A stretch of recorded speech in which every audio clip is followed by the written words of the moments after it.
voudrais qu'en vous voyant vivre, étonné les gens puissent dire, voyez comme ils s'aiment, voyez leur bonheur, mais plus fort que... Bonjour chers amis, bienvenue à cette émission spéciale de Convergence, une émission où nous traiterons des 10 commandements.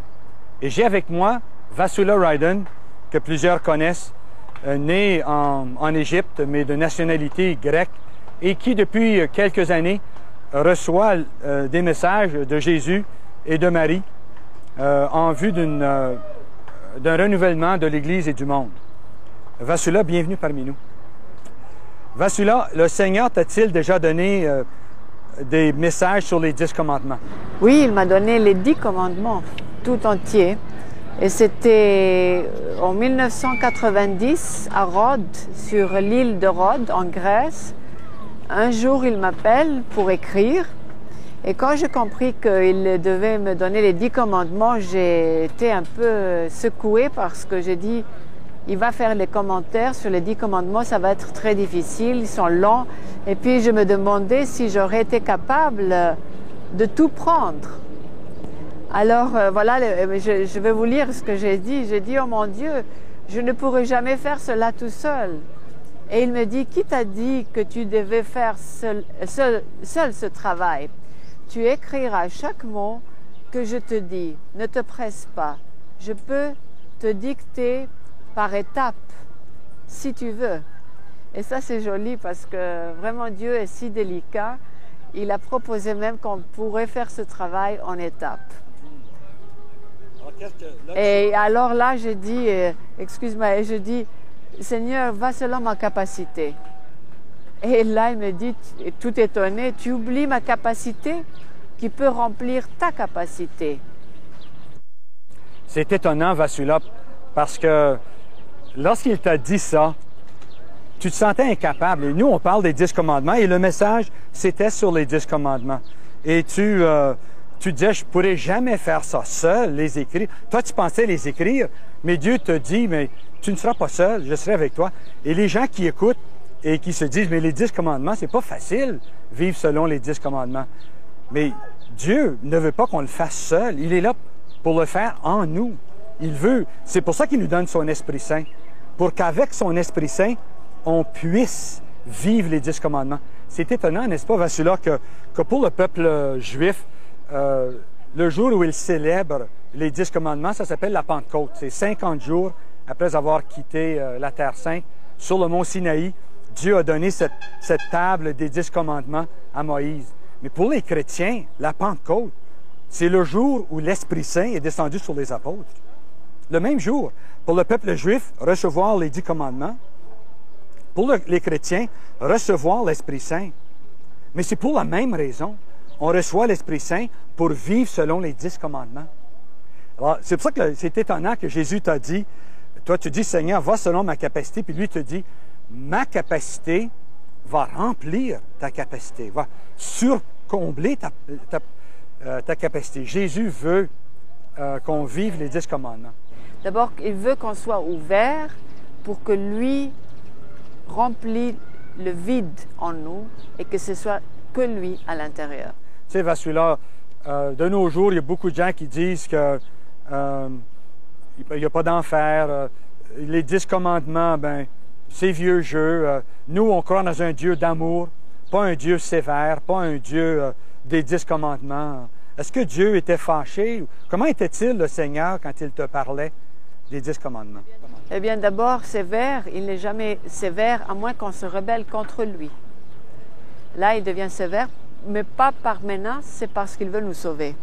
Et pendant qu'il me dictait les 10 commandements, j'ai senti un amour, son amour infini et aussi une miséricorde parce qu'il nous rappelle près de lui, il nous appelle près de lui pour nous sauver. C'est le Sauveur. Alors je vais te dire ici ce qu'il m'a écrit au début. Il me dit d'abord, il montre sa tristesse. Il montre sa tristesse qu'on est tellement loin de lui. Aujourd'hui, avec des larmes dans mes yeux, je vous dis ceci. Nombreux sont ceux qui se comportent en ennemis envers moi. et ma croix. De tous ceux qui prêchent mon évangile, très peu en fait travaillent avec moi et pour mon royaume. Ma loi tout entière est résumée en un seul commandement. Amour. S'ils avaient suivi ma loi et examiné quotidiennement leur conduite, ils auraient découvert qu'ils ne vivent pas selon mes commandements. Pourquoi? Parce que l'amour manque. Et comme si c'est le premier commandement, il m'a fait expliquer, c'est le plus fort et le plus important, parce que si on ne le suit pas exactement 100%, on ne peut pas dire et clamer que voilà, on suit les commandements. On ne peut pas suivre les autres commandements si ce n'est pas parfait le premier. Et le premier encore, il m'a expliqué, c'est comme une racine d'un arbre robuste. Alors la racine est profonde, c'est l'amour, c'est le premier commandement. Si on voit un arbre et le premier commandement n'existe pas en nous, donc on n'aime pas Dieu, on n'aime pas notre prochain, c'est l'arbre, il n'a pas de racine, on peut le pousser et puis il tombe. Ça veut dire que tous les autres commandements ne sont pas suivis selon sa loi exactement. Parce que là, un pharisien ou les pharisiens harcelaient Jésus puis voulaient le mettre à l'épreuve et ils ont envoyé un des leurs auprès de Jésus pour lui parler. Et il vient et il dit, Maître, quel est le plus grand commandement de la loi? Quel est le plus grand commandement de la Torah, des 5 premiers livres de la Bible? Et puis là, Jésus dit, tu aimeras le Seigneur ton Dieu de tout ton cœur, de toute ton âme, et de tout ton esprit. Il dit, voilà le plus grand et le premier commandement. Ce que Jésus te disait, il l'avait dit il y a 2000 ans, lorsqu'il était ici même. Nous sommes à Tibériade ici, et Jésus probablement a dit ces paroles ici à Tibériade lorsqu'il parlait à un groupe de pharisiens. Quel est le plus grand commandement? C'est le commandement de l'amour. Avant même d'entrer dans les 10 commandements, il faut d'abord parler du commandement de l'amour. Tu aimeras le Seigneur ton Dieu de tout ton cœur, de toute ton âme, de toutes tes forces, de tout ton esprit. Voilà le plus grand de tous les commandements. Oui, parce que toute la loi de Dieu dépend sur le premier commandement. C'est beau ton image d'une racine, les racines d'un arbre. S'il n'y a pas des racines, l'arbre ne tient pas. S'il n'y a pas d'amour, bien, les 10 commandements, tu peux pas les... Ils n'ont pas de sens, puis tu ne peux pas les faire, tu ne peux pas les tenir. C'est l'amour en nous de Dieu qui nous permet de marcher droit selon les 10 commandements. Il faut aimer Dieu. Et puis, c'est même pas... Il y a des gens qui n'aiment pas beaucoup Dieu. En tout cas, ils vivent une vie un peu désœuvrée, un peu loin du Seigneur. Puis ils disent, comment que je peux faire ça? C'est tellement difficile. Non, il faut simplement vouloir aimer Dieu. Il faut dire, Seigneur, je voudrais t'aimer. Je voudrais faire ta volonté. Et c'est tout ce que ça prend. À ce moment-là, la grâce rentre dans la personne et on a une nouvelle force qu'on n'avait pas auparavant qui nous permet de vivre selon les 10 commandements. Oui. Moi, souvent, je lui demande, apprends-moi à t'aimer comme toi tu le veux. Et ça, il le fait parce qu'il nous grandit spirituellement, le Seigneur. Mais il faut montrer qu'on est intéressé, qu'on veut vraiment, on est sincère, et il le fera. Alors, comme tu sais, le premier commandement, c'est très important parce que si tout le monde, tu t'imagines, si tout le monde le suivait, tout le globe, il n'y aura pas de guerre, il n'y aura rien de ce qui se passe maintenant, surtout les guerres. Il n'y aurait pas ces bouleversements, ces guerres, ces famines, tout ça, il n'y aura pas. Parce qu'il y aura un amour qui flotterait partout, partout. Et d'ailleurs, une autre chose, si on aime Dieu, autant qu'on aime Dieu, autant qu'on veut être avec lui.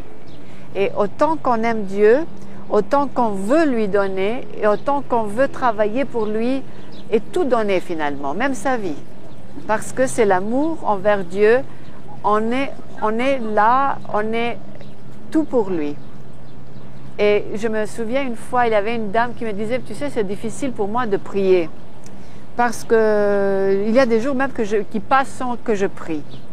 Je dis, mais Dieu, est-ce qu'il ne te manque pas? Elle me dit non. Je dis, mais il faut l'aimer. Quand tu aimes quelqu'un, tu ne veux pas t'en passer de lui. Tu veux être toujours, continuellement avec cette personne que tu aimes parce que le moment qu'elle part, ça te manque. Et c'est un vide. Et Dieu, c'est pareil. Autant qu'on aime Dieu, autant qu'on veut être avec lui, autant qu'on veut lui parler, autant qu'on veut collaborer avec lui. Et ça grossit, ça grandit en nous. Ça devient de plus en plus puissant parce que le Seigneur bâtit grâce sur grâce jusqu'à ce qu'on devienne semblable à son Fils Jésus. Parfait comme le Père est parfait. C'est ce que le Seigneur veut. Il veut nous rendre comme lui-même, plein d'amour. Et aussi, on veut aider les autres avec cet amour. On veut donner ce qu'on a obtenu, nous, de Dieu, pour qu'ils sentent cette joie, parce que c'est une joie d'aimer. Moi, quelquefois, il prend cet amour de moi, il dit, je prends l'essence de ton amour pour chauffer un autre cœur qui est froid. Alors ce jour-là qui me fait ça, mon âme se sent comme dans une nuit, désertique, et puis je m'affole, je dis mais qu'est-ce qui se passe? Comment se fait-il que je n'ai pas cette flamme-là que j'avais hier par exemple? Elle me dit t'en fais pas, j'ai pris l'essence de ton amour pour aller chauffer un autre cœur, et puis je te redonne cette zèle, cette essence. C'est profond le mystère du corps mystique, hein, Vassula? On est tous ensemble, un seul organisme, et on peut s'entraider, on peut prier les uns pour les autres. Et puis même notre état, des fois, il y a des bonnes gens qui se sentent découragés ou harcelés ou qui se sentent écrasés par la vie, puis se demandent, mais qu'est-ce qui se passe? Qu'est-ce qui se passe? Mais ils sont en train de lutter pour quelqu'un d'autre. Mystiquement, le Seigneur leur a enlevé la force pour donner leur force à un autre ou une autre, pour que l'autre puisse se sortir des pièges du démon, pour être capable ensuite de revenir à la foi. Le curé d'Ars, plus il se faisait harceler par le diable, plus il se réjouissait, car il se disait, « Ah ah, demain le Seigneur m'envoie une âme convertie, et le combat a lieu maintenant. » Et il le savait, que le combat qu'il vivait, c'était pour le salut d'une âme. Racheter une âme. Oui. Oui. Et nous, avec cet amour, tu sais ce que le Seigneur m'a dit aussi, il m'a dit, il utilise notre amour pour libérer des âmes du purgatoire. Par amour. Notre amour libère des âmes au purgatoire et aussi convertit des âmes sur terre. Alors c'est vraiment, c'est l'essence de tout, l'amour. Et c'est très, très important. Bon, la racine, c'est l'amour. L'arbre, c'est les 10 commandements. Le premier commandement dit ceci, Vassula. Tu n'auras pas d'autre Dieu devant moi. Est-ce que le Seigneur t'a donné des instructions à ce sujet-là? Alors, je vais te lire exactement ce qu'il me dit ici. Ô air, tu as cessé de m'adorer et au lieu de cela, tu as multiplié tes faux dieux. Alors, j'arrête ici déjà. Oui, parce que les gens qui écoutent Vassula disent qu'on n'adore pas de faux dieux, on n'est pas des idolâtres, on ne se prosterne pas devant des arbres ou devant des rivières. Les faux dieux, c'est tout ce qui est, quand on reste par exemple 3 heures devant une télévision et qui donne des choses, même qu'on ne s'intéresse pas juste pour regarder, ça devient comme un dieu finalement, cette télévision. On s'accroche à quelque chose, on s'attache à du matériel. Toute chose qu'on est attaché matériellement, c'est les dieux, c'est les faux dieux. Et aussi, ce matin on avait parlé, c'est aussi les faux dieux, c'est des sectes. C'est des sectes comme Jéhovah, comme New Age, comme Mormons, comme tout ça. C'est une fausse image de Dieu. Alors ça, c'est aussi des faux dieux. Mais faux dieux, là spécialement, ils parlent des choses matérielles. Par exemple, Vassula, quand tu étais au Bangladesh, tu étais championne de tennis, tu étais toujours au club. Pour toi, le tennis, c'était comme un dieu. Je veux dire ma raquette. La raquette. Ma raquette était le dieu et la balle, l'assistant. Bon, en tout cas, tu vois, dès que j'ai tourné vers Dieu, j'ai tout laissé tomber. Et je t'assure que 7 ans maintenant, je n'ai pas touché la raquette. Il n'y a pas le temps. Je trouve que le temps est très, très urgent maintenant. Tout est urgent. Il faut qu'on fasse notre mieux pour convertir les gens parce que c'est pas comme forcer les gens. C'est parce que moi je trouve qu'il manque quelque chose. Aimer Dieu, c'est tellement beau. Dieu lui-même est tellement beau que si on ne connaît pas Dieu, on manque la joie, ce Dieu de miséricorde et d'amour. C'est quelque chose qu'il ne faut pas manquer. Et j'aimerais que tout le monde sent en lui la joie qu'il m'a donnée. J'aimerais partager cette joie avec des autres. C'est ça. C'est pour ça que je suis zèleuse, on dit en français. Zélé. Zélée. À aller parler et parler de ce qu'il m'a donné pour partager ce qu'il m'a donné. C'est tellement beau. Alors je vais continuer ici. Tu n'obéis pas à mes commandements. Il parle de l'air maintenant. Non, tu n'observes pas ma loi. Air de misère, qu'es-tu devenu? Et là, il était vraiment triste. Tu m'invoques rarement pour m'adorer. Et on adore, comme j'ai dit, la télévision plutôt. Il y a des gens qu'on demande, viens une demi-heure pour prier. Pour moi, une demi-heure, oh, c'est beaucoup. Mais s'ils restent devant la télévision 3 heures, ça passe comme ça. Ils trouvent ça trop normal, très normal. Il y a des gens qui passent 5-6 heures. Et oui, non, moi, je ne parle pas des gens qui restent toute la journée. Il y a aussi des gens pour qui le sport, hein, le baseball ou le football ou le soccer, ils sont toujours devant le sport. Ils connaissent le nom de tous les athlètes. C'est pas il ne faut pas qu'ils comprennent mal, qu'on ne veut pas qu'ils fassent le sport. Voilà. C'est bien pour la santé de faire du sport. Si on fait du jogging, il faut faire du jogging. Si on joue du tennis. Mais il y a des moments pour Dieu aussi. C'est ça qui... Ça devient une idole si on croit trouver le bonheur dans ce dont on est engagé. Il y a des gens pour qui leur Dieu, c'est eux-mêmes. Ils sont centrés sur eux-mêmes, ils sont égoïstes. Ils ne pensent qu'à eux. Et n'oublie pas aussi que le plus grand idole pour eux, c'est l'argent. Il y a des gens qui veulent que ça. Ils travaillent toute leur vie pour faire des richesses sur terre et pourtant, il manque les plus grandes richesses qui sont au ciel. Et c'est ça le faux Dieu, l'argent aussi. On ne dit pas aux gens de jeter leur argent dans le lac.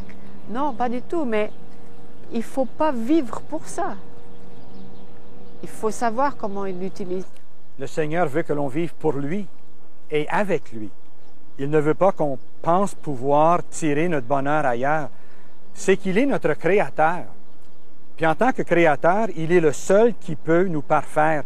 Il est le seul qui peut nous rendre heureux. Tout le monde est à la recherche du bonheur. Et avec raison, Dieu nous a créés pour qu'on soit heureux. Mais si on cherche ailleurs qu'en Dieu, on va toujours chercher parce qu'on ne trouvera jamais, sauf le jour où on va chercher le bonheur en Dieu. Notre cœur ne reposera pas tant qu'il ne reposera pas en Dieu. Il est le seul en qui on puisse pleinement se reposer. Parce qu'on a été créé par lui, pour lui. Et le premier commandement ne fait que nous le rappeler. Tu n'auras pas d'autre Dieu devant moi. Il n'y en a pas d'autre. C'est moi qui t'ai tiré d'Égypte. C'est moi qui t'ai sorti du pays de l'esclavage. Et c'est ce que Dieu veut. Il veut nous sortir de l'esclavage du péché pour nous amener dans une vie abondante de joie, de paix, d'amour, de douceur, de maîtrise de soi, de patience, de confiance dans les autres. Il veut nous combler des fruits de son esprit. Mais il ne peut pas tant que nous ayons écarté tous les autres dieux et que nous ayons fait de la place dans notre cœur pour lui, pour l'aimer et le servir. Oui. Et n'oublie pas aussi que Dieu est notre Père. Regarde ce qu'il dit ici à la suite. Il dit, je t'ai appelé tous les jours de ta vie pour te rappeler qui est ton Père céleste et vers qui tu dois te tourner, mais ton cœur n'est pas décidé pour moi. Alors là, il se montre aussi comme un père qu'on doit aimer comme un père. Et je fais toujours l'exemple d'un père de famille que si tu vois dans un appartement un père de famille avec 4 enfants qui vivent tous ensemble, et puis on ignore ce père-là. Pourtant, c'est lui qui aime les enfants beaucoup, mais les enfants, ils ont décidé de l'ignorer, ils se partagent tout entre eux, ils sortent de la maison, et quand ils ont besoin de lui, ils disent « Ah, mon père peut-être pourrait m'aider ». Et moi, je trouve qu'on plusieurs gens traitent Dieu comme ça, comme un père de famille qu'on ignore. Et quand on a besoin seulement de lui, on va vers lui pour lui demander de l'argent ou pour nous démêler d'une histoire de police ou bien quelque chose comme ça. Mais on ne le traite pas, on discute. Prier avec Dieu, c'est discuter, avoir une conversation. Et si on ne discute pas avec ce père de famille, c'est quand même si comme on ne parle pas à Dieu, on l'ignore comme ça. C'est la même chose, pour moi c'est la même chose. Et il se plaint pour ça. Regarde ce qu'il dit plus tard. Mais ton cœur n'est pas décidé pour moi, pas plus que ton esprit n'est disposé parce que tu as préféré couper le cordon ombilical qui nous unit et nous fait un, pour établir ta propre loi et te nommer toi-même sans Dieu. Alors, ça c'est le premier péché qu'Adam et Ève a fait. Couper les liens de Dieu, c'est ce lien qui les unissait avec Dieu. Pourquoi? Pour se sentir libres de sa loi et faire leur propre loi, connaître le bien et le mal. Décider par eux-mêmes. Et qu'est-ce qui mène ça? À la mort. Oui.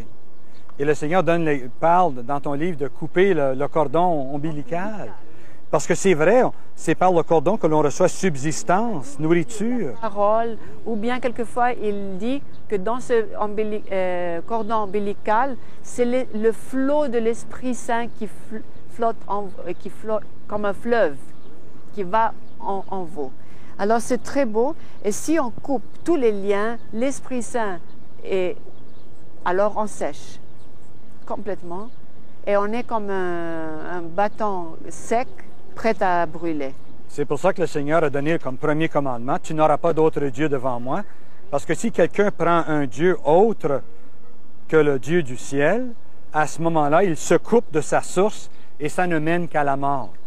Mais si c'est le contraire, si on vient à Dieu, si on chasse les autres dieux et on accepte que le Seigneur comme notre Dieu, à ce moment-là, la vie revient en nous, on revient en vie et c'est ça qui nous permet de grandir et de devenir fort pour observer les commandements. Oui, parce que si on coupe ces gens qui, quelquefois, ils le font exprès. Ah non, moi ça ne m'intéresse pas les 10 commandements de Dieu, ils sont trop difficiles à vivre, c'est démodé, comme tu as dit, vieux style. Moi, je veux faire ma loi à moi. L'avortement, c'est la loi de l'homme. Alors, on commence par se faire écrire des lois qui ne sont pas de Dieu, c'est comme des blasphèmes envers le nom du Seigneur. La loi, que oui, on peut faire des avortements, c'est legal en anglais, légal. C'est légal. Et ça, c'est une des choses. Il dit, vous dites que je suis l'égal de Dieu et je siège sur son trône parce que ma sagesse a amassé un grand luxe et une grande autorité sur le monde. Alors ça, c'est exactement ce que je t'ai raconté. On fait notre loi, on se fait comme Dieu, on veut jouer le rôle de Dieu, on singe Dieu. Et Dieu veut vraiment être Dieu. Vassula, je te remercie beaucoup pour tes bonnes paroles. Chers amis, le Seigneur, sur l'île de Patmos, avait donné un message à l'apôtre Jean. Et à l'église de Laodicée, il avait dit...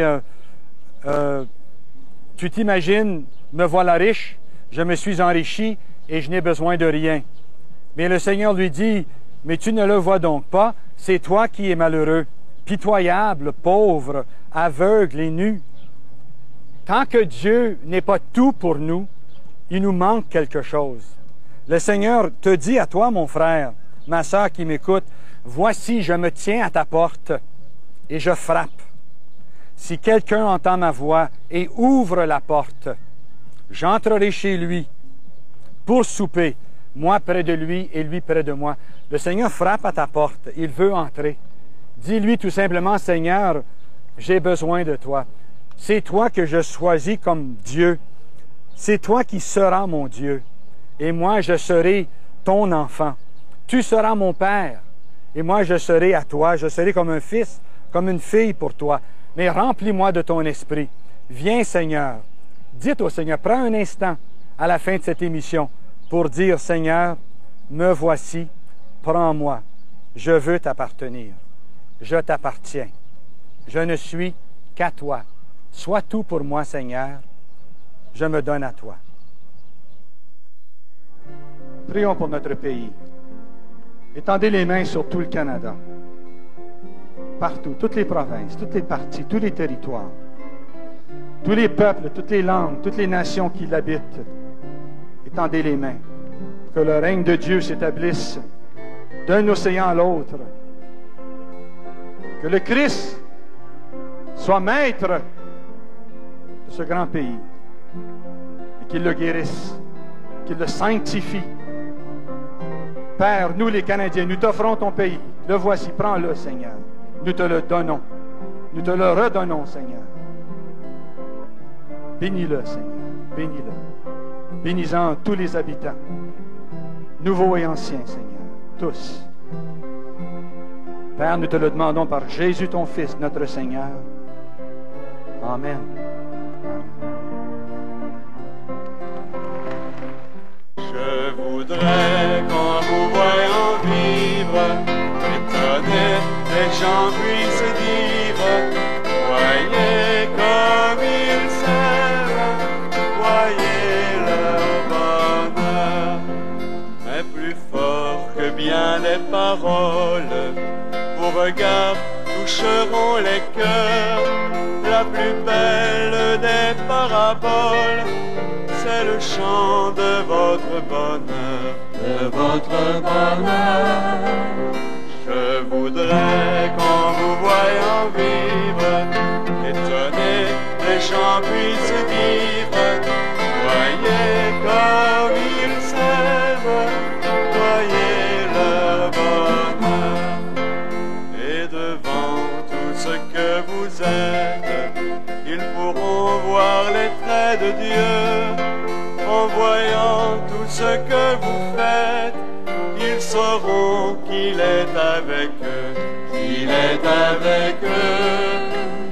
Je voudrais qu'en vous voyant vivre, étonné, les gens puissent dire, voyez comme ils s'aiment, voyez leur bonheur.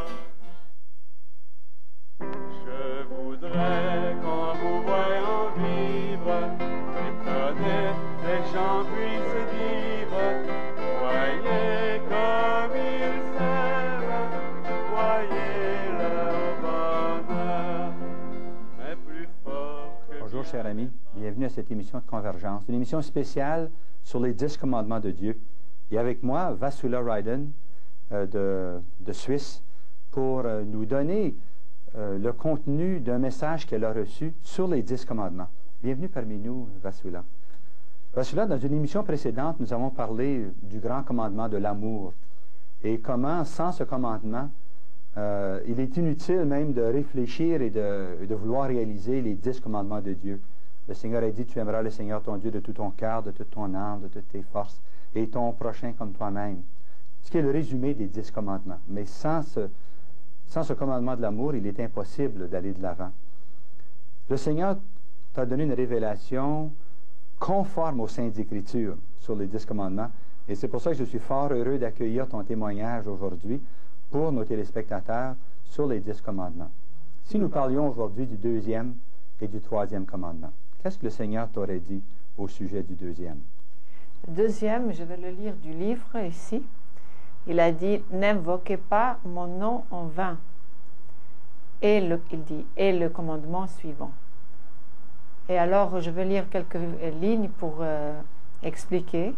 Il dit, maintenant, d'arrogantes nations attaquent mon saint nom, des peuples pour lesquels je ne signifie rien. Leurs bouches sont pleines de discours blasphématoires, mais sont prêtes à la flatterie pour d'autres. Lorsqu'ils voient quelque hideux avantage, ils maudissent mon saint nom lorsqu'ils sont engagés dans des disputes. Ils blasphèment contre ma déité et contre ma sainteté.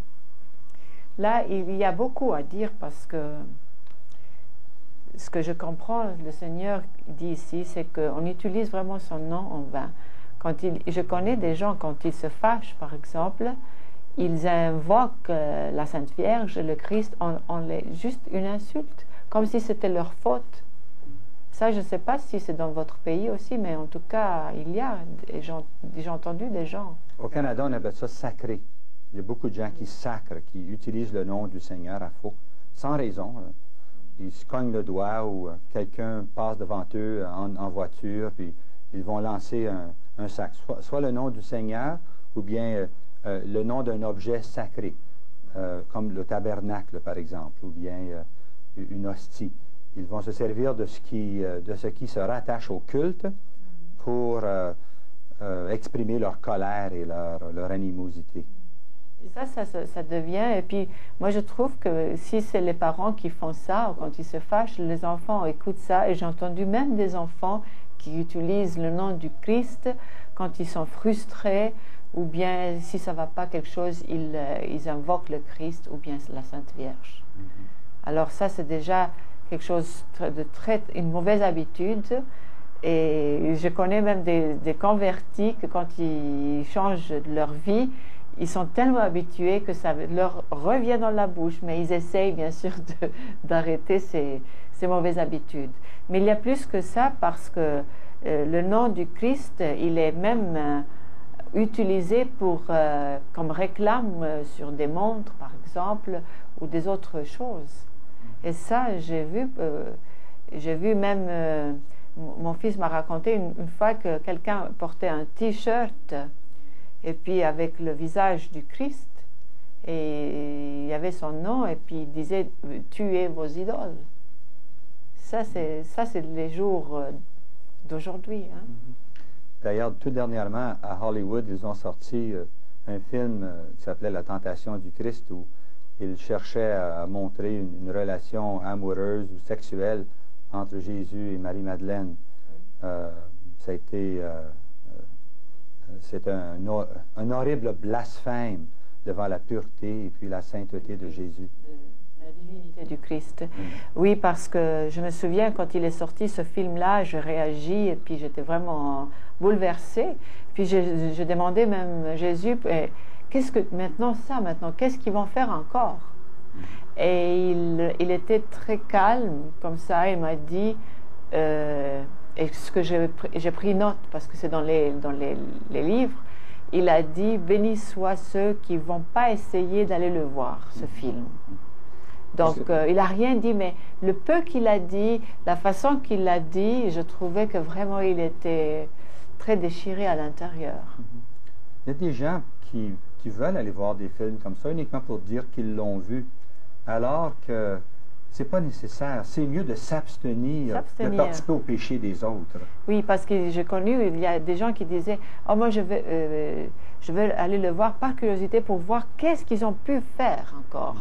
Mais ça, c'est une tentation déjà pour aller essayer voir quelque chose qui est dégoûtant. Les gens ne doivent pas faire ça. On doit s'éloigner des tentations. On n'a pas à encourager le vice et le mal chez les autres. Et le Seigneur ne veut pas qu'on utilise son nom à faux. Dans notre monde occidental, Vassula, les gens ont perdu le sens du sacré, le sens du religieux. Le deuxième commandement vise le langage, et le langage sacré, le langage religieux, et qu'on ne doit pas se servir à faux du nom de Dieu qui nous a été laissé comme un héritage.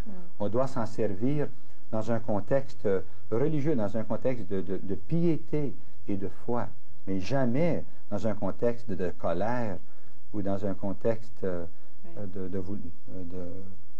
comme on fait lorsqu'on sacre. Alors, je peux continuer un peu plus loin. Il dit « Et ceux qui officient aujourd'hui dans mon Église, mais gravitent autour du pouvoir de la bête, se vantant de leur connaissance de ma loi, sont ceux-là même qui invoquent mon nom en vain. Ils sont ceux qui ferment le royaume du ciel à la face des hommes, n'y entrant pas eux-mêmes, ni ne permettant d'y entrer aux autres qui le voudraient. Ils prêchent contre le vol, alors qu'ils me volent les âmes. Ils interdisent l'adultère, alors qu'eux-mêmes commettent l'adultère, puisqu'ils suivent la bête noire et lui sont fidèles. Ils prétendent mépriser les idoles, alors qu'ils pillent mon sanctuaire. Aussi, cette génération blasphème mon saint nom et l'utilise futilement. C'est à cause de la permissivité le pape parle beaucoup de ça, je crois même, la permissivité dans son Église, réput dans le vice, qui leur est donné à profusion par ceux-là même qui s'affublent de manteaux noirs. Celui-là, plusieurs C'est fois. un peu énigmatique, là. Oui, hein? Qu'est-ce que le Seigneur veut dire par la bête?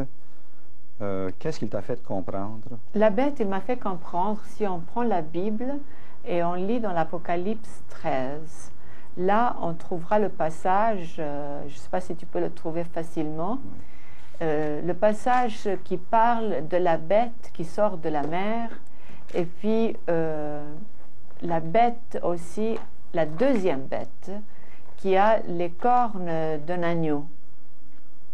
Et ce qui veut dire par la bête, c'est la secte, la franc-maçonnerie.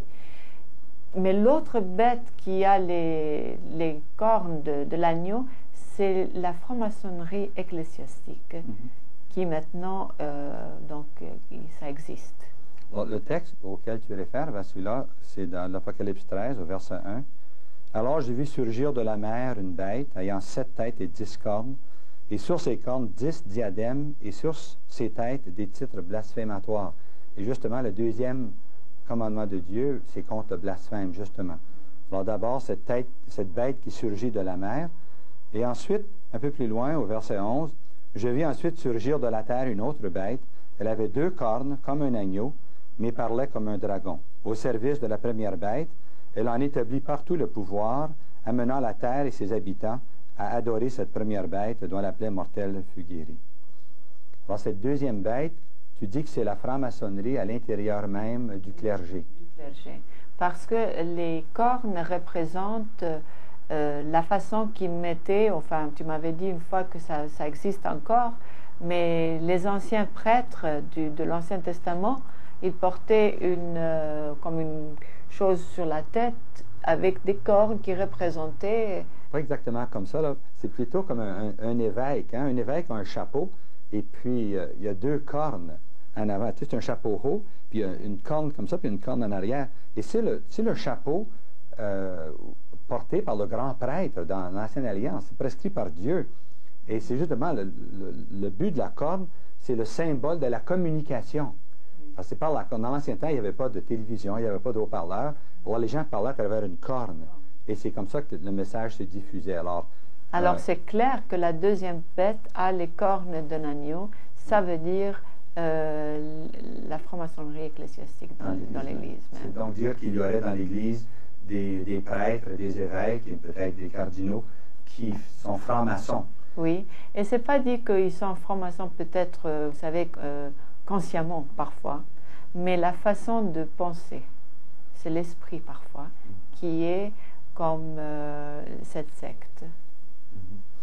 Et dans le message que tu viens de lire, on constate que le Seigneur accuse ces gens-là de lui voler des âmes. Je voulais terminer parce que j'étais un peu lente là, parce que la demande c'est qu'est-ce qu'ils croient là, quand tu dis que c'est l'esprit de franc-maçon, c'est quoi ça? Pour finir cette phrase, c'est que ils ne croient plus au miracle, ils ne croient plus à la divinité du Christ. Ils font un Christ mortel, et ça c'est aussi dans l'Apocalypse. Un Christ mortel, donc la divinité du Christ n'existe pas. L'Esprit Saint qui agit aujourd'hui, Dieu parle aujourd'hui, ouvertement, c'est tellement fort. Là, ils ont des problèmes à croire. Ça, c'est l'Esprit. Ici, dans le message concernant, finissons-en avec les francs-maçons, ça donne, par ceux-là même qui s'affublent de manteaux noirs. Encore, ça réfère ici aux francs-maçons? Moi, je crois que c'est symbolique, peut-être. Moi, je n'ai jamais vu des sectes, mais je pense que si le Seigneur le dit, peut-être que dedans, ils portent des robes noires. Ou bien c'est un symbole pour dire que les ténèbres, dans les ténèbres, oui. Oui, ça peut être ça. C'est difficile à comprendre avec le Seigneur quand il nous donne des choses symboliques. Parce que c'est un poète, hein? Il parle d'un langage poétique et parfois... Et moi, je n'essaie pas d'insister parce que il est difficile à comprendre. Oui. Mais revenons par ailleurs à notre deuxième commandement. Et ici, après avoir dit qu'il y a des gens qui blasphèment le nom du Seigneur, ils l'utilisent à faux pour sacrer, par exemple. Il y en a d'autres qui, par ailleurs, qui disent qu'ils connaissent le Seigneur, mais eux aussi blasphèment son nom. Eux aussi brisent ce deuxième commandement, et le Seigneur les trouve, les condamne plus gravement, plus sévèrement que ce premier groupe qui vont seulement sacrer. Parce qu'ils savent ce qu'ils font, exactement. Ils savent ce qu'ils font là. Il dit, ils sont ceux qui ferment le royaume du ciel à la face des hommes, n'y entrant pas eux-mêmes, et ne permettant d'y entrer aux autres qui le voudraient. Ça fait un peu penser aux pharisiens du temps de Jésus. Jésus a accusé les pharisiens de son temps de refuser l'accès au royaume de Dieu que lui venait apporter. Les pharisiens l'interdisaient à ceux qui voulaient suivre Jésus. Et on sait que finalement, le peuple juif n'a pas cru dans le Messie à cause de ses leaders, à cause de ses chefs. Oui. Puis même aujourd'hui encore, il y a un grand nombre dans le clergé qui rejettent les manifestations de l'Esprit Saint à travers le monde. Ça, c'est le royaume de Dieu. Et moi, je trouve que c'est les vignes de Dieu partout dispersées maintenant. Dieu parle aujourd'hui. Et quand ils veulent vraiment, et il y a des gens qui ne sont pas convertis, et dès qu'ils commencent une conversion et ils veulent aller là-bas, il y a une interdiction ou un découragement. Alors ils ferment le royaume de Dieu pour ne pas y entrer parce qu'eux-mêmes ne rentrent pas, ils ne sont pas intéressés. Voilà, c'est ça l'explication. Et c'est dans ce sens-là que le Seigneur dit, ils prêchent contre le vol alors qu'ils me volent les âmes. Parce que comme ils sont dans les ténèbres, ils ne voient pas le royaume de Dieu. Il faut vraiment avoir la lumière pour voir qu'il y a un royaume devant toi. Ils sont tellement dans l'obscurité. Le Seigneur aussi introduit un autre élément ici dans ton message face au deuxième commandement, c'est l'élément de la permissivité. Cet état d'esprit qui fait que tout le monde prend le christianisme comme un grand cafétéria où chacun choisit, moi je prends ça, non, je ne veux pas de ça, où chacun se sent libre de faire ce qu'il veut, dire ce qu'il veut, aller où il veut. Les gens ont perdu le sens de l'autorité de Dieu. Tout le monde dit, eux ont des droits, puis ils peuvent faire ce qu'ils veulent, mais ils oublient que Dieu aussi a des droits, que Dieu aussi est en autorité. Si c'est ces 10 commandements, c'est-à-dire qu'il faut obéir, c'est la loi. C'est pas 10 suggestions. Ce n'est pas des suggestions, c'est ce qu'il faut obéir, exactement. Et si il y a trop de permissivité, ça veut dire qu'on lâche les brebis comme ça, seuls presque, faire ce qui leur plaise. Et puis, c'est pas seulement, je ne veux pas dire que c'est seulement à l'intérieur de l'Église, mais c'est les laïcs même aussi. Il y a des laïcs qui sont des catholiques, par exemple. Moi, je connais des cas, des catholiques.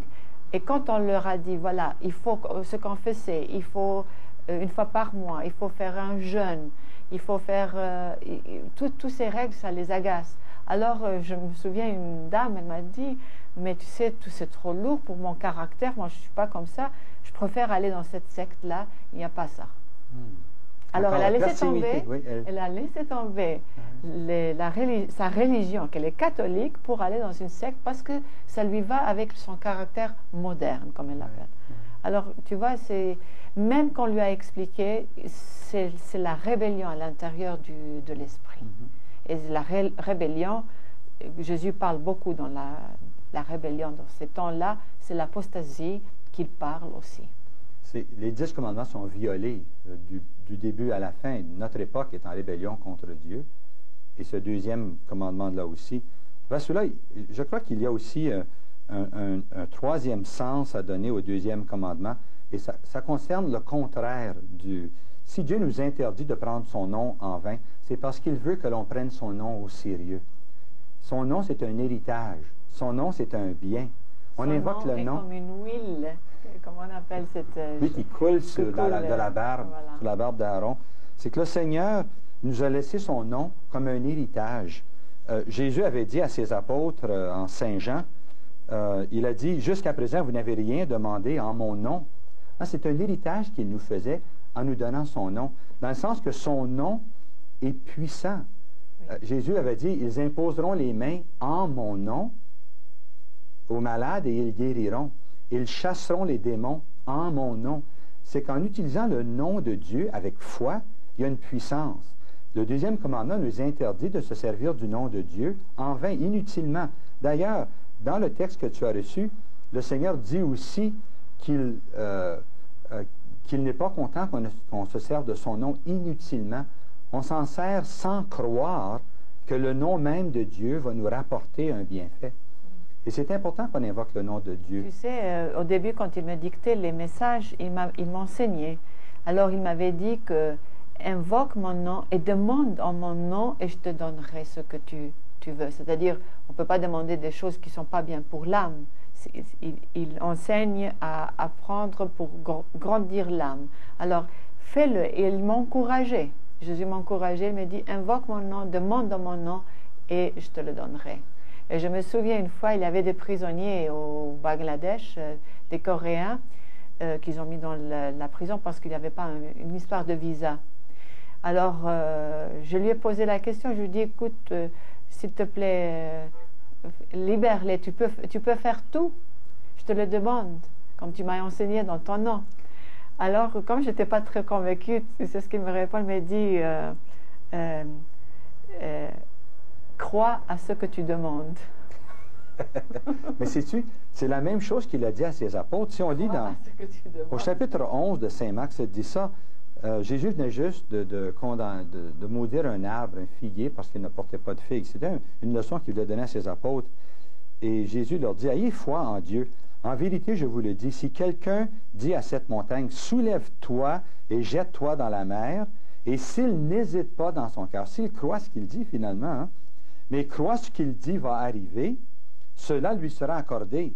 C'est pourquoi je vous dis, tout ce que vous demandez en priant, croyez que vous l'avez déjà reçu, et cela vous sera accordé. Et quand vous êtes debout en prière, si vous avez quelque chose contre quelqu'un, remettez-lui, afin que votre Père qui est aux cieux vous remette aussi vos offenses. C'est qu'un grand obstacle à des prières exaucées, c'est qu'on refuse de pardonner aux autres. Le Seigneur ici nous dit, écartez l'obstacle du refus de pardonner, et ensuite votre prière de foi va être exaucée. Mais je pense que quand Jésus nous enseignait à prier avec foi, à demander des bonnes choses pour nous-mêmes et pour nos enfants et pour les nôtres, il nous enseignait à honorer le nom de Dieu, ce qui est juste le contraire de ceux qui prennent son nom en vain.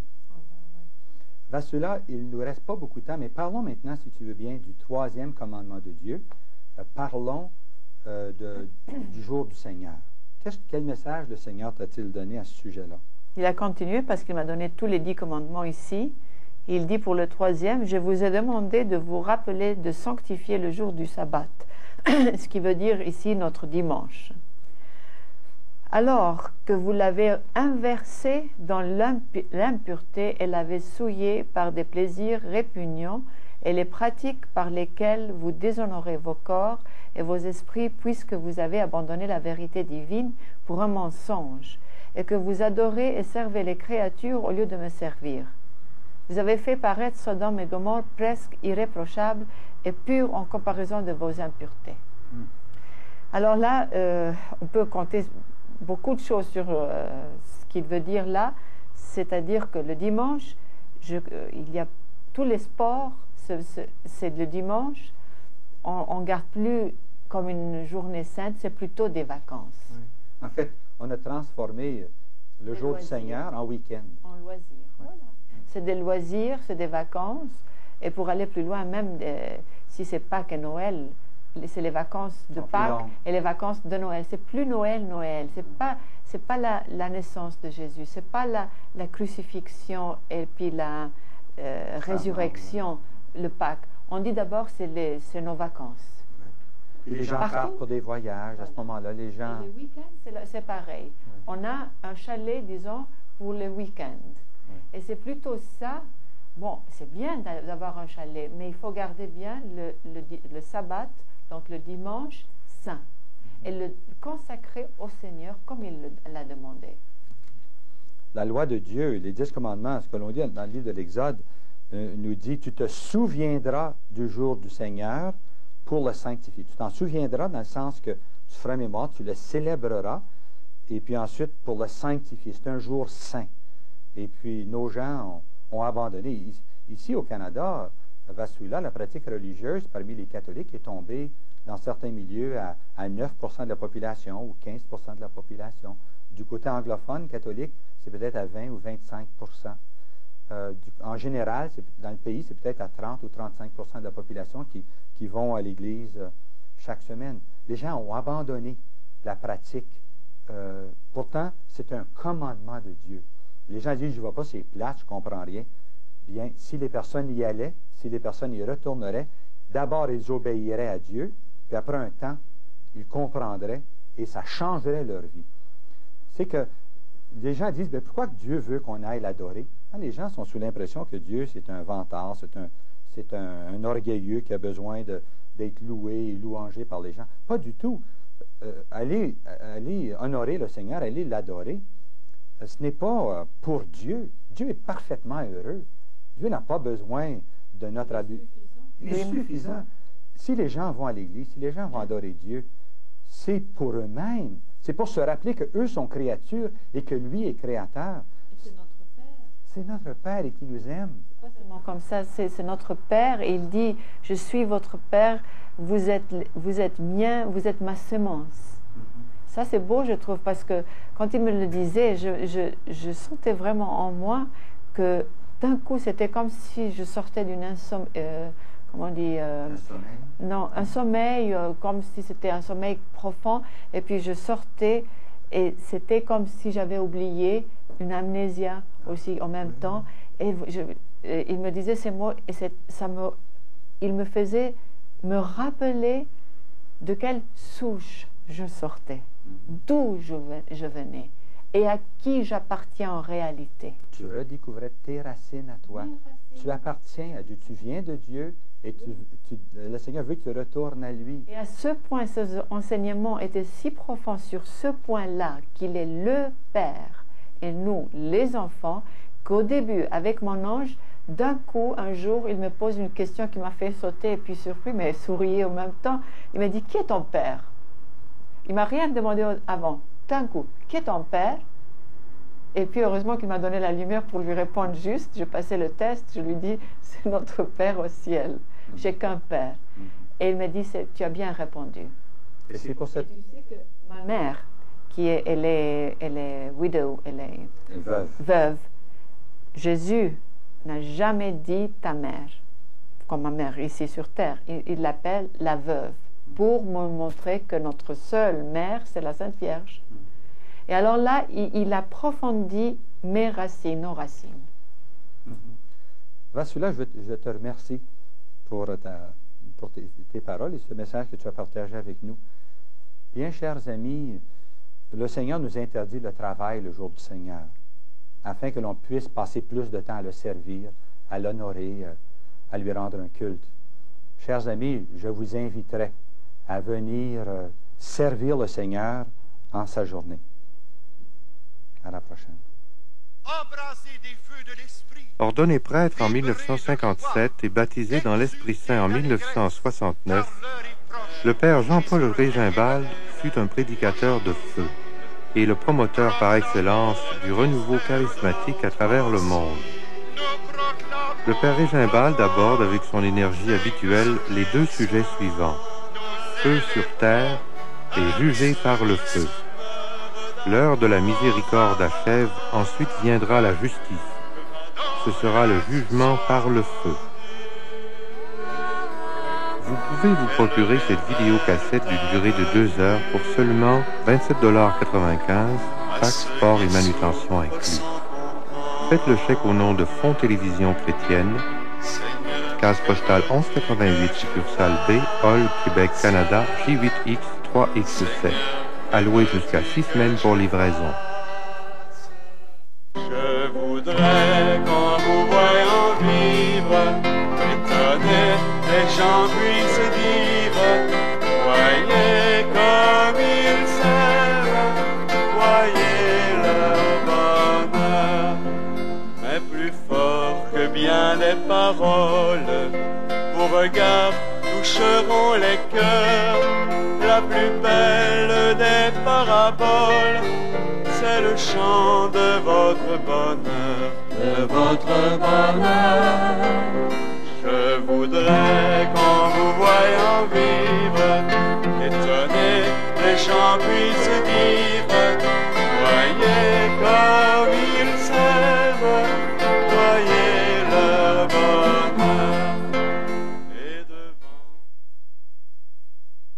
je voudrais qu'en vous voyant vivre, étonné, les chants puissent dire, voyez comme ils s'aiment, voyez le bonheur, mais plus fort que bien. Bonjour, chers amis. Bienvenue à cette émission de Convergence, une émission spéciale parce que nous abordons les 10 commandements. Dans 2 émissions précédentes, nous avons parlé du grand commandement de l'amour et aussi des 3 premiers commandements qui s'adressent au devoir que nous avons envers Dieu. Le devoir de n'avoir aucun autre Dieu que le Dieu du ciel, et dans un 2e commandement, de ne jamais prendre son nom en vain, mais plutôt de le prendre avec foi. Et dans un 3e commandement, le Seigneur nous rappelle et nous demande d'honorer le jour du Shabbat, qui pour nous c'est le jour du Seigneur.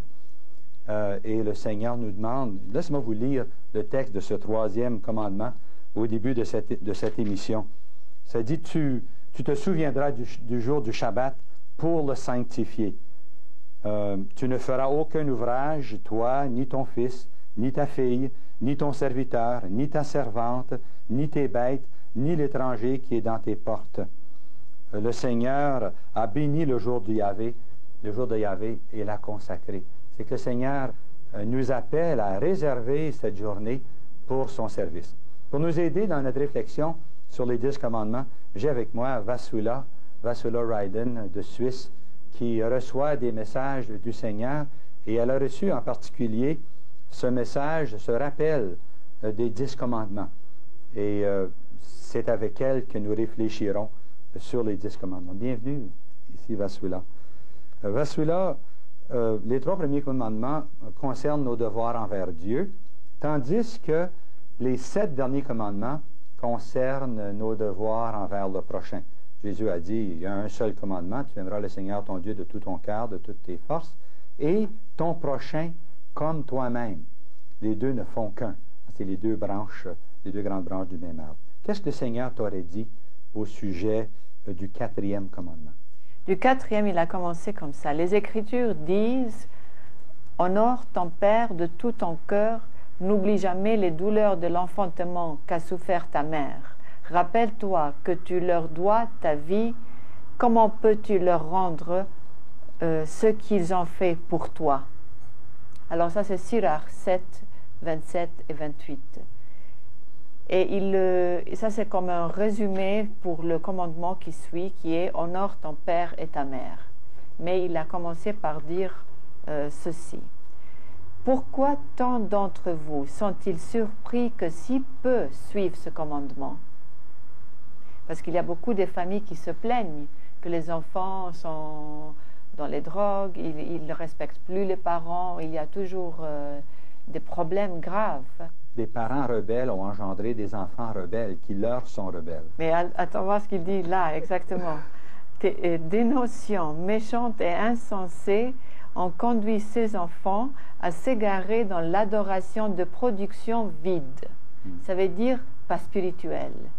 Et ils ont grandi dans une atmosphère pas spirituelle et ils se sont accrochés sur des choses vides, remplissant leur esprit dès l'enfance d'un esprit de mollesse. Parce qu'au lieu qu'ils remplissent leur esprit avec l'Esprit Saint, c'est avec toutes choses sauf ça. Beaucoup de parents n'ont pas donné à leurs enfants cette source instarissable de mon esprit. Voilà. C'est étonnant. Dans le commandement sur honore ton père et ta mère, d'abord, le Seigneur reproche aux parents de ne pas avoir un climat spirituel dans la famille. Et ne leur ayant pas donné ce contexte spirituel de vie familiale, eh bien là, ils ont engendré une génération rebelle. Oui, et il ne faut pas qu'ils se plaignent, il faut regarder plutôt qu'est-ce qu'ils ont fait de leurs enfants depuis le début. Lui, voilà, la sagesse les appelait jour et nuit. Donc, Mais cette génération lui a barré la porte et chaque jour qui passait, vos enfants se sont écartés de plus en plus du chemin conduisant à moi. Alors, c'est pas les enfants, c'est les parents là. Si quiconque, jeune ou vieux, me reconnaît comme son Dieu, il reflètera mon image et par amour obéira à ses parents et les honorera comme si c'était à moi qu'il obéissait et moi qu'il honorait. C'est-à-dire que les parents, notre Père, nous, c'est Dieu. Si eux, ses parents, n'obéissaient pas déjà et n'aimaient pas le Père au ciel, comment est-ce qu'ils attendent que leurs enfants les respectent si eux ne respectent pas Dieu? Alors ça, c'est ce qu'il veut dire là. Et puis c'est très beau. Ça dit, quiconque obéira à ses parents et les honorera comme si c'était à moi qu'ils obéissaient et moi qu'ils honoraient. C'est que les parents sont le lien entre les enfants et Dieu. Oui. C'est pour ça qu'on doit honorer nos parents. Oui. C'est parce que c'est par eux que Dieu nous a créés, c'est par eux que Dieu nous a mis au monde. C'est Dieu qui est notre Père, mais il s'est servi d'un tel homme et d'une telle femme pour le faire. C'est pour ça que les enfants doivent rendre un culte à Dieu en honorant leur père et leur mère. Et si le père et la mère ne respectent pas Dieu, ni ses commandements, qu'est-ce qu'ils attendent de leurs enfants? C'est ça. Mais toutes les choses qui sont conformes, il continue pour dire, toutes les choses qui sont conformes au monde ont dépravé ces enfants au lieu qu'ils viennent à moi. Parce qu'il y a trop de distractions pour les enfants aujourd'hui. Il y a la télévision, il y a les vidéos, il y a un tas de jeux. Alors, musique, tout ce qu'il faut pour les faire sortir et les éloigner de Dieu. L'amour manque. Voilà, ça c'est déjà on avait parlé du premier commandement. S'il n'y a pas l'amour, on ne peut rien faire. L'amour manque. Beaucoup de parents se plaignent de la désobéissance de leurs enfants alors qu'ils font exactement la même chose envers moi. Or, peuvent-ils réellement prétendre avoir en abondance bonté, patience et tolérance? S'ils avaient réellement toutes ces vertus, leurs enfants auraient aussi la vertu d'obéissance et les honoreraient tous deux. Tu vois, ça correspond, c'est un lien complet. Les parents ont semé le vent, ils ont récolté la tempête, comme dit le proverbe. Mais je vous dis, les esprits de cette génération sont vides, et c'est ainsi que les ténèbres sont venues les combler. Car l'image de devenir un philosophe est plus important à leurs yeux que ma gloire éternelle.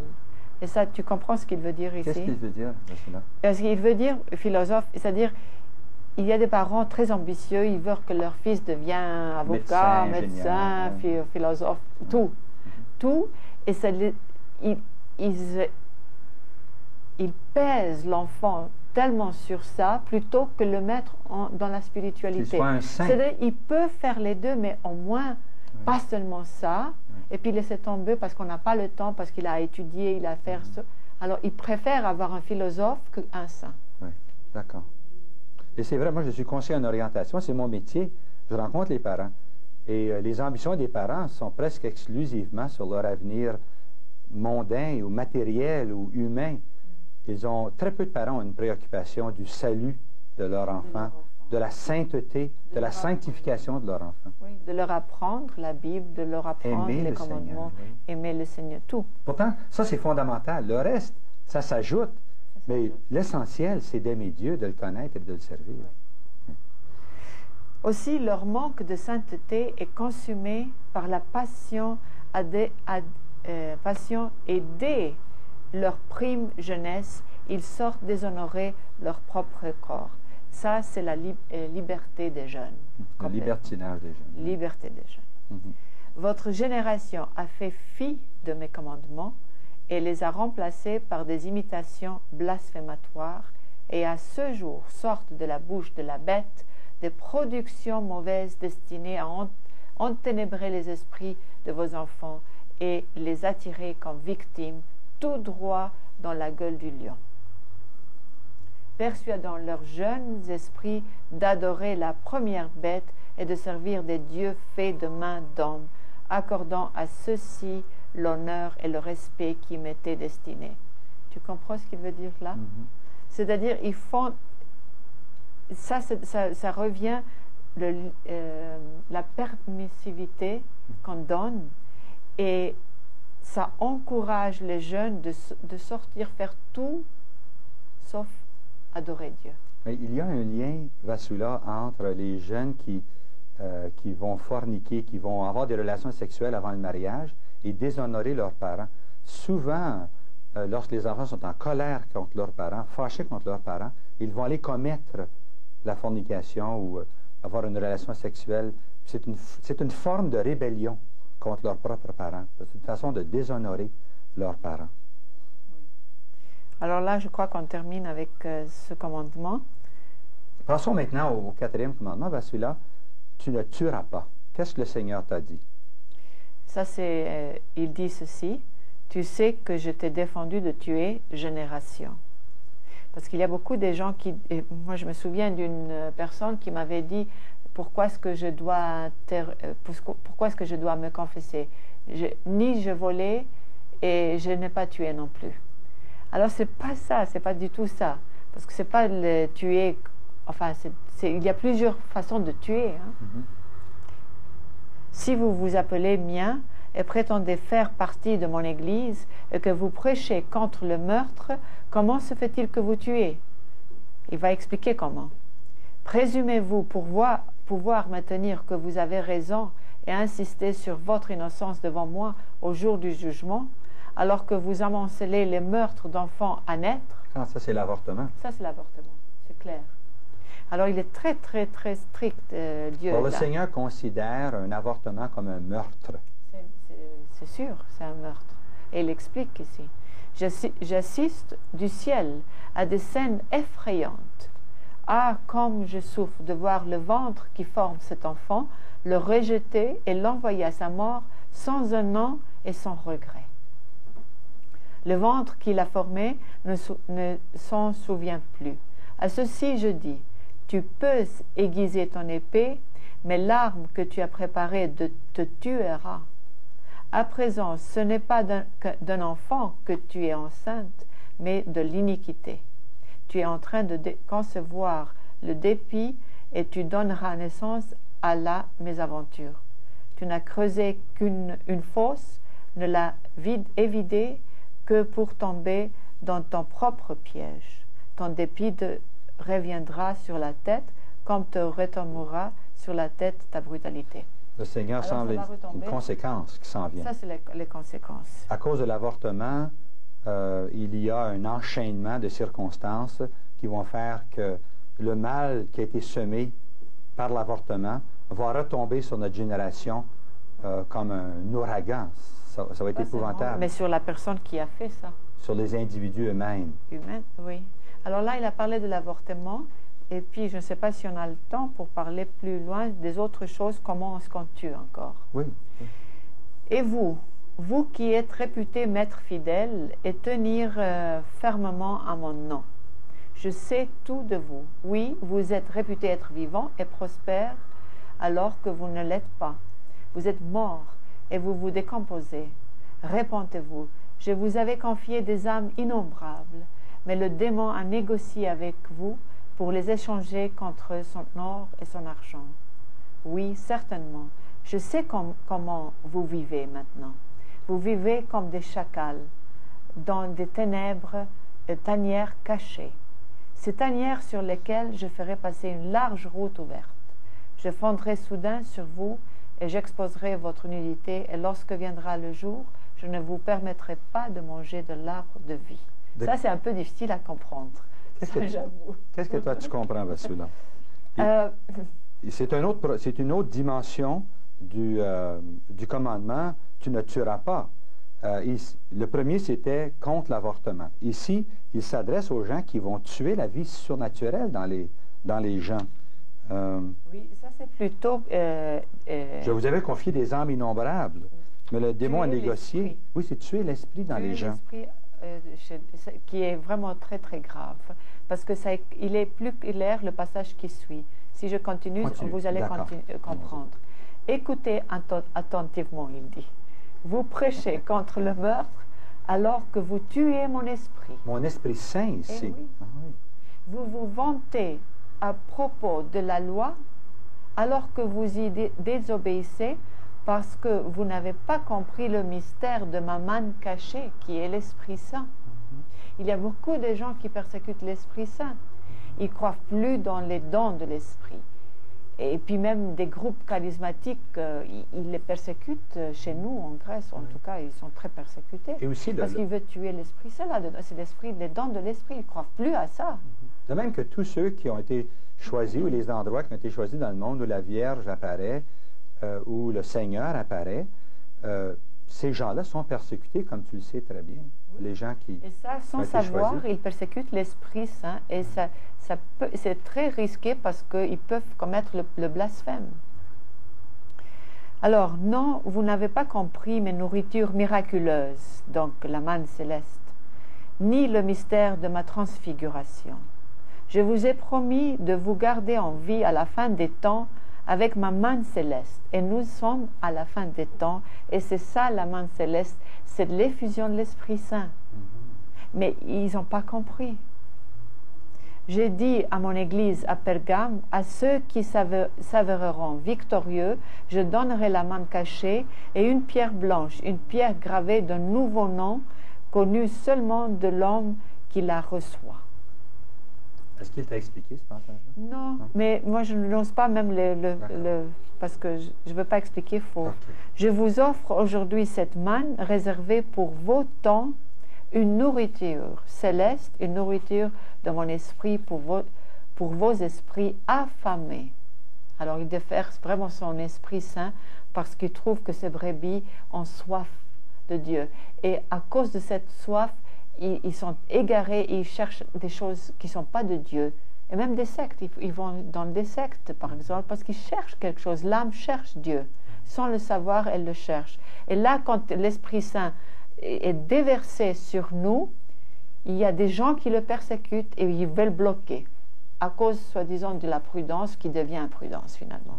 Jésus avait dit qu'il nous enverrait son esprit qui nous rappellerait tout ce que lui nous a dit. Et puis c'est ce qui se passe présentement. L'Esprit Saint est en train de nous rappeler toutes les vérités proclamées par la foi. Et c'est une manne pour les gens qui écoutent aujourd'hui, les gens qui ne pratiquent plus l'Église. Je déverse mon esprit dans sa plénitude pour combler votre désert intérieur. Et je vous offre ma manne céleste gratuitement, car celle-ci est la nourriture des pauvres. Et ça veut dire beaucoup là-dedans, parce que c'est les pauvres d'esprit qui comprennent, qui voient. Les pauvres d'esprit qui voient Dieu. Et quand ils voient Dieu, ils reconnaissent Dieu dans l'Esprit Saint, qui est partout maintenant, les manifestations. Mais vous n'avez pas compris. Aussi, vous refusez de le manger et interdisez aux autres d'en manger. C'est-à-dire, même n'y entrent pas, puis interdisent aux autres d'y entrer. C'est ça. Si nous passions maintenant au 6e commandement concernant l'impureté, est-ce que le Seigneur t'a dit quelque chose? Alors, le 6e, il dit, « Je vous ai demandé de ne pas commettre d'acte impur ni d'adultère. » L'adultère a été raffiné de telle manière par Satan qu'il a perdu sa signification à la fois dans les ordres ecclésiastiques et dans le laïcat. Mon endurance à votre péché est maintenant parvenue à sa fin, car à ceux qui ont recherché les pouvoirs blasphématoires de Satan et les ont érigés en bannière pour effacer ma divinité, ça on a parlé déjà, et ma sainteté et mon saint sacrifice, je vous dis, c'est votre faute si mon nom est blasphémé parmi les impies. Ça peut-être qu'il faut expliquer un petit peu. Parce que si on lit dans Daniel, et Jésus réfère ça dans chapitre 24 à Matthieu, quand il dit la fin des temps, vous allez les reconnaître quand vous allez voir érigé dans le sanctuaire même l'abomination de la désolation. Au lieu, et ça va prendre la place du perpétuel sacrifice. Et c'est ça actuel maintenant, parce que c'est l'esprit de rébellion. l'esprit de rébellion qui a pénétré dans le sanctuaire de Dieu, qui est nous sommes le sanctuaire Nous sommes de Dieu. la cité de Dieu. La cité de Dieu. Il a pénétré et il s'est dirigé là-dedans, au lieu de la divinité du Christ, qui est le perpétuel sacrifice, qui est finalement la communion. C'est ça. Et c'est l'esprit de rébellion que Saint Paul parle dans 2 Thessaloniciens 2. Et c'est très important de lire ça parce que c'est actuel. Et Jésus me l'a dit qu'il faut le lire. 2 Thessaloniciens 2. Dans quel sens rattache-t-il tout ça au 6e commandement, au sujet de la... Eh bien, ça continue parce qu'il commence comme ça et ça continue parce que je dois le lire si on a le temps. Oui, oui, hein? Vas-y. Comment se fait-il que vous oubliez si facilement vos corps sont membres de mon corps?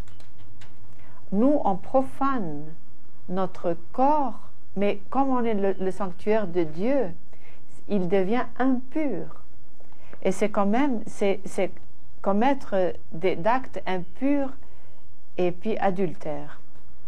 Comment se fait-il que vous oubliez si facilement que vos corps sont membres de mon corps? Je voudrais vous voir exemple de perversion, puisque vos corps sont le temple de mon Saint-Esprit. Moi, votre Dieu, voudrais vous voir vivre saint, puisque je suis saint. Tout pareillement souillé, ils ne me craignent pas. Aussi, si aujourd'hui les impies commettent l'adultère, en trouvant cela naturel, c'est à cause de la grande permissivité dans mon Église. Il revient donc dans le même sujet de la permissivité. Le Seigneur semble dire que l'impureté qui se répand à la face du monde, qui déferle cette vague d'immoralité que l'on retrouve dans la pornographie, ou que l'on retrouve dans l'homosexualité, ou dans le grand nombre d'adultères dans les mariages chrétiens. C'est ça qui a encouragé, même ouvert la porte à l'immoralité, même des gens qui ne sont pas chrétiens. Le Seigneur semble dire que c'est par les chrétiens que le mal s'est répandu dans le monde, oui. Le mal, l'impureté. Oui. Et il dit si le mariage doit être honoré et vécu saintement. Je suis le Seigneur, et je vous ai appelé à une vie de dévotion, de paix, d'amour et de sainteté. Alors, le Seigneur indique clairement à celui-là que notre génération a rompu avec les 10 commandements et il nous appelle au repentir. Avec ton message à toi, le message que le Seigneur t'a donné à toi, et à travers le monde entier, il y a présentement une prise de conscience qu'on s'est éloigné de Dieu et qu'on a abandonné les 10 commandements. Je veux te remercier à cela. Chers amis, dans l'Épître aux Corinthiens, Saint Paul nous donne une raison de plus pourquoi nous devons être purs. Il dit, or, ou bien ne savez-vous pas que votre corps est un temple, le temple du Saint-Esprit, qui est en vous, et que vous tenez de Dieu, et que vous ne vous appartenez pas. Vous avez été bel et bien achetés. Glorifiez donc Dieu dans vos corps. Le Seigneur ne nous veut pas dans l'impureté. C'est pas que le Seigneur ne veut pas qu'on soit heureux. Il veut justement qu'on soit heureux. Et on ne peut pas l'être si on se livre à l'impureté. Jésus a dit que quiconque commet le mal devient esclave du mal. Quiconque commet le péché devient esclave du péché. Puis on voit ça tellement clairement avec ceux qui se livrent à l'immoralité, à la pornographie. Je sais moi-même, j'ai été pris avec la pornographie pendant des années. Et je réalise jusqu'à quel point ça peut capter, ça peut emprisonner, ça peut faire de moi, ou ça peut faire de chacun de nous un esclave. Ça nous pousse et ça nous attire et finalement on est pris dans un filet. Et Jésus a dit, si vous croyez dans le Fils de Dieu, la vérité vous rendra libre. Jésus est la vérité. Jésus peut nous rendre libres. Et moi je sais parce que Jésus m'a libéré de cette emprise du mal sur moi. Il m'a donné ma liberté. Il m'a redonné un souffle nouveau. Il a fait de moi une création nouvelle. Parce que maintenant, c'est lui qui vit en moi. Il a déposé son Esprit Saint en moi pour que je puisse vivre selon les 10 commandements de Dieu. Et c'est ça, qui parfois, peut nous faire peur. on se dit, les 10 commandements sont impossibles à vivre aujourd'hui. C'est tellement difficile. Mais le Seigneur ne vous demande pas de le vivre seul. Le Seigneur veut le vivre en vous. Vous n'avez qu'à dire, Seigneur, je veux vivre selon tes commandements. Seigneur, je veux t'aimer. Et parce que je t'aime, Seigneur, je veux t'obéir. Le Seigneur va vous donner la force de vivre selon les 10 commandements. Et si vous les avez brisés, c'est pas fini l'histoire. Dieu veut pardonner. Vous n'avez qu'à lui demander. Même l'avortement ou tout autre péché commis contre le Seigneur ou contre votre prochain, vous n'avez qu'à demander pardon et Dieu va vous pardonner. Demandez-le maintenant à la fin de cette émission. Prenez un instant pour aller devant Dieu et lui demander de vous bénir. À la prochaine. Prions pour notre pays. Étendez les mains sur tout le Canada. Partout, toutes les provinces, toutes les parties, tous les territoires.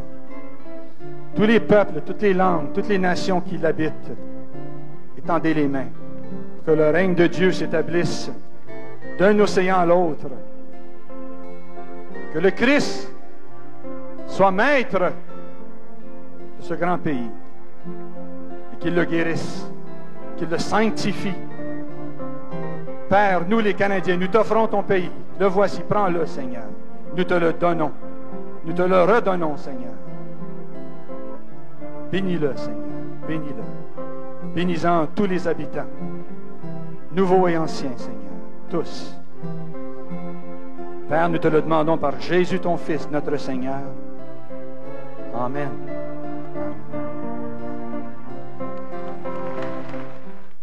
Je voudrais qu'en vous voyant vivre, étonné, les gens puissent dire, voyez comme ils s'aiment, voyez leur bonheur.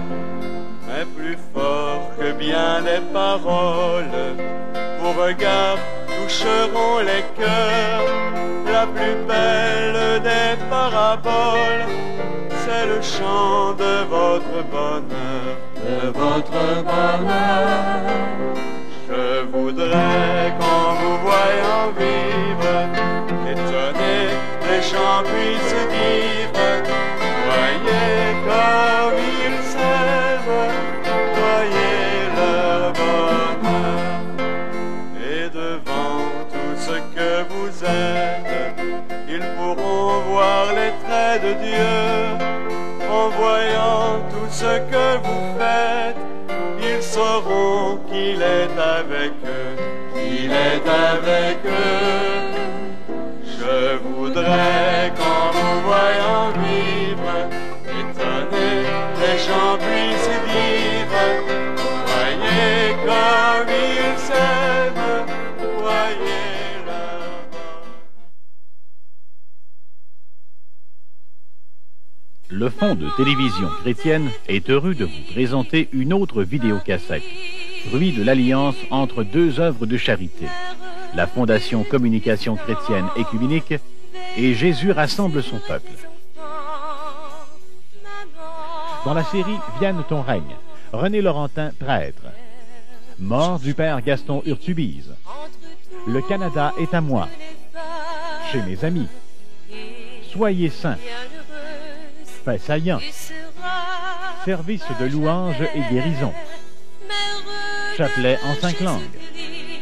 Animation de Robert Lebel, prêtre. Dans la série Convergence et Vassula, chaque vidéo contient 3 émissions de 28 minutes. Son témoignage personnel. Message du Sacré-Cœur, partie 1. Message du Sacré-Cœur, partie 2. Dans la série Amour sans frontières, le père Émilien Tardif raconte ses débuts. Le père Jean-Paul Régimbal raconte ses débuts. Le père Jean-Paul Régimbal raconte ses expériences. Le père Daniel Ange et le père Émilien Tardif. Bob Degman raconte ses débuts. Dans la série Les Grands Conférenciers, le père Jean-Paul Régimbal. Et dans la série Convergence, Joe Croissant. Dans la série Sur les pas de Jésus, il y a 4 vidéos de Vassula en Israël. SPJ 01 en autobus avec Vassula. SPJ 02 Grandir dans sa foi. SPJ 03, La justice de Dieu. SPJ 04, Mont Tabor. Ainsi que 6 autres vidéos. SPJ 05, Nazareth Bethléem. SPJ 06, Gethsémani, Saint-Pierre en Gallicante. SPJ 07, Juifs messianiques. SPJ 08, Judaïsme et christianisme.